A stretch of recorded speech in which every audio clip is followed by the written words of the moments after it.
Black's challenge here is to kill white. The key is to understand how to make use of white's weakness in this shape. One move, of course, is this clamping move. But this clamping move is an endgame move. It will not kill white, because now white can play here. If black covers on the outside, white can live like this.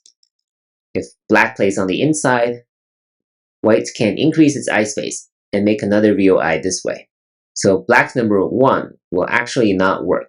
What's more effective here is this bending move on the first line. Now white cannot block like this, because black can push here, and these two white stones will be dead.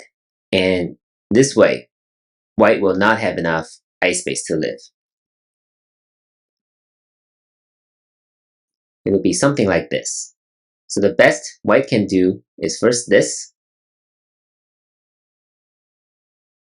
and this will be a dead shape for white. White cannot live this way.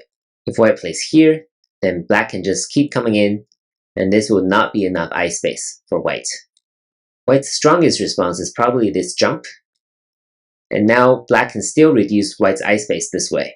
If white plays here, then black should try to destroy white's eye space from the inside, and white will be dead after 1, 3, and 5.